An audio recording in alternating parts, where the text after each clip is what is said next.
Hi, I'm Tim Flack. I am an attorney with Memphis CHiLD, our medical legal partnership here at Bonheur. And we're here to introduce ourselves and talk a little bit about what our program is and how we help families and patients at Bonheur. I'm Katie Ramsey. I am the faculty director of the law school portion of the clinic where law students enroll in the MLP clinic at the law school for academic credit and then represent clients who are patients of Bonheur and their families. I'm Jamie Johnson. I'm the program coordinator, and I'm the person who receives your referral and will call you as your first point of contact at Memphis CHiLD. And I'm Lydia Walker. I'm the social worker on the team, so I get to work with all of the social work resources and that type of thing with the families that are referred to us. And I'm Emily Dobish. I am a pediatrician here at Bonheur and the medical director of the Medical Legal Partnership, and I kind of serve as a reference or liaison between the rest of the team and the medical staff at Bonheur. So Memphis CHiLD has been around now for a little bit over 3 years. We are a unique collaboration between 4 community partners. Lydia Walker and I both work for Bonheur. Katie, of course, works for the University of Memphis Law School, as does Jamie. And then our other community partner is Memphis Area Legal Services, who is the local legal aid provider in this region, Memphis and Shelby County. And then Dr. Dobish works for UT. And so what we do overall is we provide free legal services to patients and families that are connected with Bonheur who have civil legal issues that are impacting their child's health. So that includes a wide range of cases, Social Security, education issues, housing, some family law issues, as well as conservatorships and also what's sometimes called in some states adult guardianships.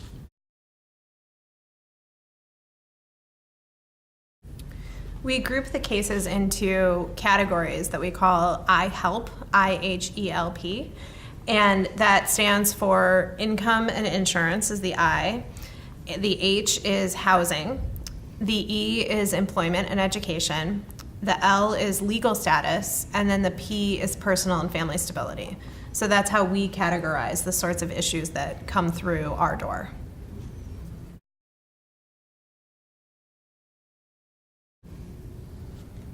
And primarily our group is focused on, and we're all licensed Tennessee lawyers, that's where we're authorized to practice. But of course at Bonheur we serve a 3-state region primarily, but of course with the TS clinic we have oftentimes an international patient base.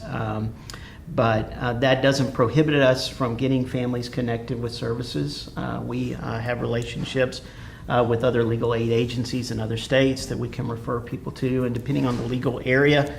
For instance, I practice primarily with Social Security. That's a federal law area. So at the very least, if we have families that have those issues, I may not be able to fully represent you, especially if you live in another state, but I could, make a phone call and give some advice on those issues. We can do kind of the same thing with some of the education issues as well, although that varies a little bit state to state. And so, we do see a lot of clients and patients in Tennessee who are dealing with issues related to IEPs and 504 plans and getting the proper services that they're entitled to in school. And so that is something that we see quite a bit and advocate for patients in the context of the school system to make sure that those are addressed. And that is federal law, but there are some variations based on state law. If you need legal or social work services, any care provider in the Bonheur system can send in a form. If they don't have it, you can mention it to them and they can contact me, or you can contact me. But ultimately, we need a form filled out that authorizes us to call you and interact with the full team to start the intake process. Receive for disabilities in schools. There are a couple of different types of plans that one might have in school. And so the first one is an acronym that you might be familiar with. It's IEP, which stands for Individualized Education Plan. And this is something that is discussed in a federal law called the Individuals with Disabilities in Education Act, the IDEA. And what an IEP is a plan to address a student's learning needs in school. And so that can sometimes be a result of an intellectual disability. It can sometimes be a result of a physical disability. It might be behavioral issues, mental health issues. A variety of things can be the reason for needing an IEP. And so the other sort of plan that oftentimes people are able to get in school is called a 504 plan. And that's it's called a 504 plan because it comes from a different federal law. That's actually a civil rights law that's an anti-discrimination law for people with physical disabilities. And so oftentimes a 504 is for a child who needs not necessarily behavioral help or help with their learning process, but simply physical accommodations in order to make sure that they are able to access all of the services that they're entitled to in school. And so those might be terms that you hear from the school system. Again, there are some slight variations depending on the state in terms of what constitutes a disability, what the standards of disability are for a given state. And so it's important to be aware that those things might change.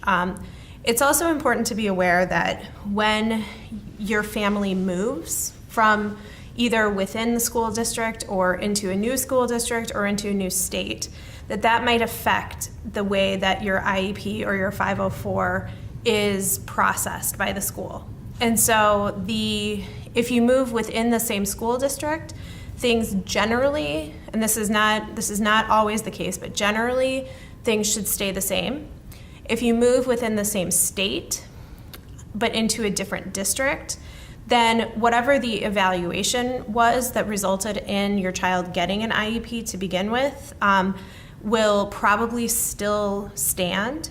But if you move from state to state, it's likely that either before the next school year or occasionally during the school year, your child might have to undergo a new evaluation to make sure that he or she is still meets that particular state standard of disability, which could be slightly different than the state where you came from.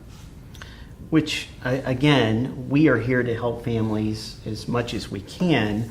And depending on the state that you live in, it would be important for us to get you connected with local help. There are both legal agencies that can help people. There are also organizations in every state that have advocates, special education advocates that are typically not attorneys, but in most states can represent families, especially at the initial level of meeting with the school and trying to get an IEP or a 504 plan in place. But again, every state's disability standards are different. Also, if you get beyond the IEP 504 stage and you're in, I guess, a litigation type of situation with the school, every state is different in how they handle those cases in something called a due process hearing. So depending on the state that you live in, it might be what's called a tier 1 state, where you go to a hearing with an administrative law judge, and that decision of that judge is final. Some states are 2-tier states, where if you go to that hearing, there is another level beyond that judge that will review that decision of that judge. And again, even within that, some states, the ALJs, or the judges, are not necessarily lawyers by training, but the people that review their decisions in a 2-tier state are. In some states, it's the exact opposite. The ALJs are lawyers that review your case, and if it's a 2-tier state, it will go to a review by people that aren't lawyers. They tend to be, education experts. So saying all that, really getting deep into the weeds, is why it's really important to get good local representation, whether it's from an advocate or from an attorney, to help you through those issues. So advanced directives are very important, and whether that and planning. So different states have different ages of majority, meaning when they consider somebody to be an adult in the eyes of the law. And so in many states, that's the age of 18, and in other states, it can be 21. And so it's important to know, first of all, what the age of majority is in your particular state, because that will trigger some differences in the way that the law views your ability to make decisions on behalf of your child. And so in Tennessee, one of the mechanisms that we use to help families who have children who are legally adults but still need to have the parent or another family member making medical decisions and other financial decisions and other important matters on behalf of the child, that mechanism in Tennessee is called a conservatorship. That has different names in different states, and so you might hear the word guardianship, and there are other terms that might describe the same general concept as well. But one of the things that's very important to know is when somebody becomes an adult in your state, and usually a couple of years, maybe up to a couple of years before that time, you might want to start looking into what changes are going to happen. For instance, are you going to continue to be able to make medical decisions for your child?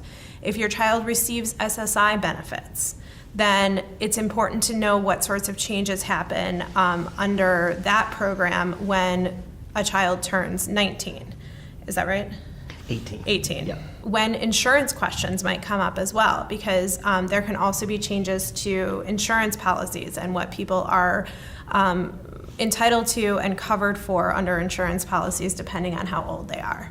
So it's just important to look into all of that information in advance. Certainly, if you don't know what the age of majority is in your state, you certainly will want to start looking into that before your child turns 18, because that might be the age in your state. It's a good idea to start having these conversations and thinking about these things. I would say 6 months to at least a year out, both for if you have a child that's currently on SSI that's going to be converting over at 18 into the adult system. It's a different set of rules and criteria to qualify for that program as an adult. So I would recommend that if you have a child that's already receiving those benefits, the local Social Security office, wherever you are, the representatives are very helpful and can answer questions for you about that process and transitioning. Another thing to consider for some families, SSI is both an income-based program and a program that's based on disability. So for a child to qualify for that, they not only have to be found to be disabled under Social Security's rules medically, but the family also has to be below a certain income level. If you're above that income level, your child will never receive supplemental security income regardless of their medical diagnosis. For medical practitioners, that's sometimes a misconception, I think, that goes out to families. Sometimes they're told, well, you have this particular diagnosis, TS for instance, so you're automatically going to qualify for SSI regardless of your income, and that's simply not true. But if you are a family that's in that situation, if you have a child that's going to soon be turning 18, that will change the income calculations that Social Security makes to determine whether the child is, or they will be an adult then, will qualify for SSI. So it will be primarily based on the child's income. If they've just turned 18, they may not be working, so they'll have less income. Now, in that calculation, Social Security will take into account things like whether they're still living at home with you and those kinds of things. But once a child turns 18, if the family income has prevented them from receiving SSI, once they're considered adult under that system, there is a good chance that they may qualify. Of course, they would have to meet all the disability, the medical rules as well, but that is something to think about as you have a child that's transitioning into adulthood and may need that support, and you haven't been able to get it before because of your family's income.